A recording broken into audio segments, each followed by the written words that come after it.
শহীদ president Ziaur Rahman বলেছিলেন, I will make politics difficult for the politicians. Ziaur রহমানের সেই কথা নতুন করে উচ্চারিত হচ্ছে রাজনীতির মাঠে। কেননা তারেক রহমান রাজনীতিতে যেভাবে তার দ্বিতীয় ইনিংস শুরু করলেন, তাতে অনেক রাজনীতিকদের জন্য রাজনীতি করা সত্যিই কঠিন হয়ে পড়তে পারে। দীর্ঘ ১৭ বছর পর গত ২৫ ডিসেম্বর বাংলাদেশে ফিরেছেন তারেক রহমান। সেই হিসেবে বিলেত ফেরত বিএনপি নেতার জন্মভূমিতে এবারের ফেরার বয়স মাত্র ১ মাস হলো। রাজনীতি বিশ্লেষক থেকে শুরু করে সাধারণ মানুষও বলছেন, এই ১ মাস ছিল চমকে ভরা। সাধারণ প্যান্ট, সাদা শার্ট, কখনো জিন্স, স্কেটস, এর সাথে জ্যাকেট আর টুপি। ক্লান্তিকে পাশ কাটিয়ে হুড়োহুড়িতে বিরক্ত না হয়ে উল্টো মুখে হাসির ঝিলিক। সাধারণ মানুষের মনে জায়গা করে নেয়ার জন্য এতটুকুই হয়তো যথেষ্ট ছিল। কিন্তু তারেক রহমান গত ৩০ দিনে আরও বেশি কিছু দেখিয়েছেন সাধারণ মানুষকে।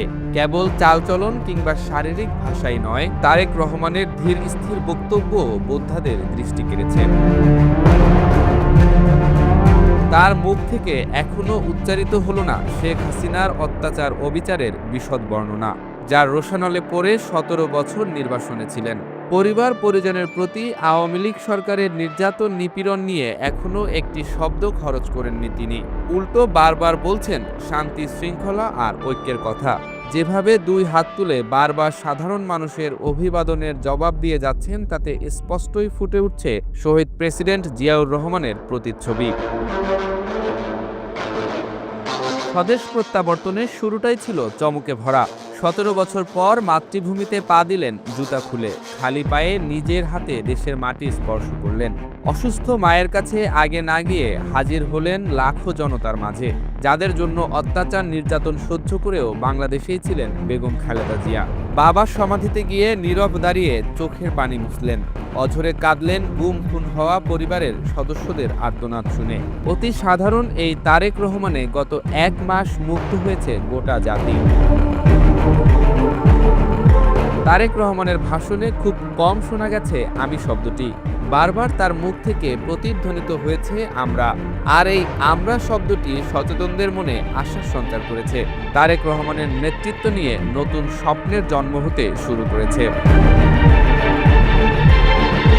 হিসেবিদের মন্তব্য অনুযায়ী ৪৩ বছর বয়সে দেশ ছাড়তে বাধ্য করা হয়েছিল তারেক রহমানকে।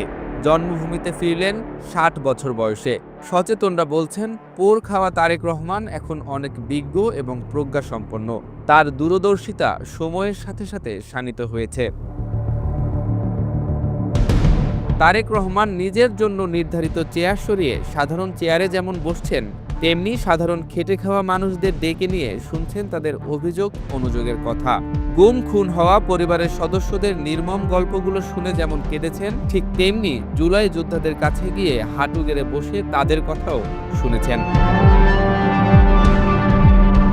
কানাডার জাস্টিন ট্রুডো কিংবা উরুগুয়ের প্রেসিডেন্ট হোসে মুজিকাকে দেখে এদেশের মানুষ প্রায়ই আফসোস করে বলতেন, আহারে, আমাদের দেশের নেতারা যদি এমন হতো। তাদের একটু হলেও চোখে শান্তি দিচ্ছেন তারেক রহমান। দেশনেত্রী বেগম খালেদা জিয়ার জানাজায় মানুষের ঢল নেমেছিল। অনেকেই ভেবেছিলেন সাধারণ মানুষের সহানুভূতি নিতে দীর্ঘ বক্তব্য আর তার পরিবারের প্রতি যে নির্যাতন করা হয়েছে সেই গল্প বলার সবচেয়ে উপযুক্ত মঞ্চ এটা। কিন্তু তারেক রহমান সবাইকে অবাক করে দিয়ে অতি সাধারণ মানুষের মতোই কেবল মায়ের ঋণ শোধের প্রতিশ্রুতি আর ক্ষমার কথা বললেন। বাড়তি একটি শব্দও তিনি বললেন না। সাধারণ রাজনীতিকদের দেখানো পথে না হেঁটে পুরোই যেন উল্টো পথে হাঁটছেন তিনি। আর এজন্যই সচেতনরা বলছেন, এবার রাজনীতিকদের জন্য রাজনীতি করাটা বেশ কঠিন হয়ে পড়তে পারে। যখন যেখানে অবস্থান করছেন, আজান দিলে সেখানেই সবাইকে নিয়ে নামাজ আদায় করছেন। মসজিদের ইমামকে নিজে চেয়ারে গিয়ে দিচ্ছেন, মুরব্বী সাধারণ মানুষকে নিজের চেয়ারে বসাচ্ছেন, নিজের হাতে মাইক্রোফোন ধরে সাধারণ মানুষকে কথা বলতে বলছেন। রাজনীতির এমন সৌন্দর্য অনেকদিন দেখেনি বাংলাদেশ। তারেক রহমানের সমালোচকরা বলতে পারেন, এগুলো সবই পরিকল্পনা করে করা হচ্ছে মানুষের মন জয় করার জন্য। সমালোচনা করার জন্য আরও অনেক কথাই বলা যায়, কিন্তু একটু গভীরভাবে চিন্তা করলেই বোঝা যায় পরিকল্পনা করে এমন চিত্রনাট্য কখনোই তৈরি করা যায় না। বরং বলা যায় ১৭ বছর ব্রিটিশ আইনে থেকে তারেক রহমান এবং তার পরিবার শৃঙ্খলা, আদব কায়দা, দূরদর্শী চিন্তায় পরিপূর্ণ হয়েছেন। তবে আনুষ্ঠানিকভাবে নির্বাচনী প্রচারণা কিংবা জনসভা শুরু হওয়ার পর কিছুটা হলেও আগ্রাসী বয়ান দেখা গেছে তারেক রহমানের ভাষণগুলোতে, যা অনেক মানুষের দৃষ্টি কেড়েছে। প্রতিপক্ষ রাজনৈতিক দলগুলোর প্রতি এমন তীর্যক সমালোচনার তীর না ছুড়লে পারতেন বলে অনেকেই মনে করছেন। কোনো মানুষ গুমের শিকার হয়নি, খুনের শিকার হয় নাই যখন ধানের শীষ দেশ পরিচালনার দায়িত্বে ছিল। কিন্তু রাজনীতি বিশ্লেষকরা বলছেন ভিন্ন কথা।